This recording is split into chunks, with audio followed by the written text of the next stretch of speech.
തേജസ് ന്യൂസിലേക്ക് സ്വാഗതം.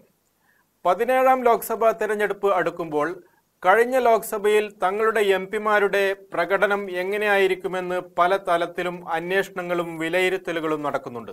ന്യൂനപക്ഷങ്ങളിൽ നിന്നുള്ള എംപിമാർ എന്തു ചെയ്തു എന്ന് അന്വേഷിക്കുക സ്വാഭാവികവുമാണ്. 16ാം ലോക്സഭയിൽ ഏറ്റവും മികച്ച പ്രകടനം കാഴ്ചവെച്ച മുസ്ലിം എംപിമാരിൽ മുന്നിൽ ഹൈദരാബാദിലെ AIMIM MP അസദുദ്ദീൻ ഉവൈസി. AIUDFന്റെ ബദറുദ്ദീൻ അജ്മലാണ് തൊട്ടുപിന്നിൽ. അസോസിയേഷൻ ഫോർ ഡെമോക്രാറ്റിക് റിഫോംസും നാഷണൽ ഇലക്ഷൻ വാച്ചും ബുധനാഴ്ച പുറത്തുവിട്ട റിപ്പോർട്ടിലാണ് ഇക്കാര്യം പറയുന്നത്.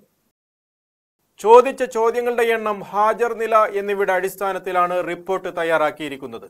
ലോക്സഭാ വെബ്സൈറ്റ്, PRS വെബ്സൈറ്റ് എന്നിവയാണ് വിവരങ്ങൾക്ക് വേണ്ടി ആശ്രയിച്ചിരിക്കുന്നത്.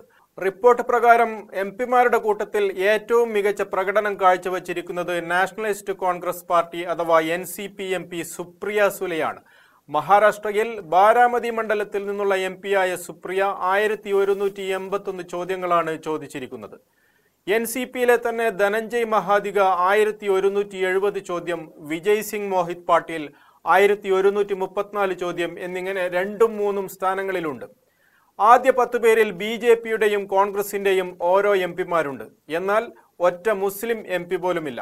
മുസ്ലിം എംപിമാരിൽ മുന്നിലുള്ള അസദുദ്ദീൻ ഉവൈസി 5 വർഷത്തിനിടെ നടന്ന 312 സിറ്റിംഗുകളിൽ 257 എണ്ണത്തിലാണ് പങ്കെടുത്തത്. 735 ചോദ്യങ്ങൾ ഉന്നയിച്ചു.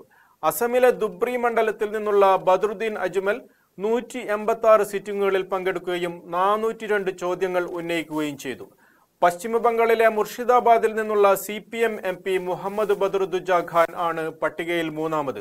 276 സിറ്റിംഗുകളിൽ പങ്കെടുത്ത അദ്ദേഹം 358 ചോദ്യങ്ങളാണ് ചോദിച്ചത്. പൊന്നാനിയിൽ നിന്നുള്ള Muslim League MP ET Muhammad Basheer 249 സിറ്റിംഗുകളിൽ പങ്കെടുത്തു. 318 ചോദ്യങ്ങളും ഉന്നയിച്ചു. മുസ്ലിം ലീഗിന്റെ മറ്റൊരു MP-യായ കുഞ്ഞാലിക്കുട്ടി 39 സിറ്റിംഗുകളിൽ പങ്കെടുത്തു. 83 ചോദ്യങ്ങളാണ് ഉന്നയിച്ചത്. 2017 ഏപ്രിൽ 12-നാണ് ഉപതെരഞ്ഞെടുപ്പിലൂടെ കുഞ്ഞാലിക്കുട്ടി MP സ്ഥാനത്തേക്ക് തെരഞ്ഞെടുക്കപ്പെട്ടത്. നാഷണൽ ഡെസ്ക്, തേജസ് ന്യൂസ്.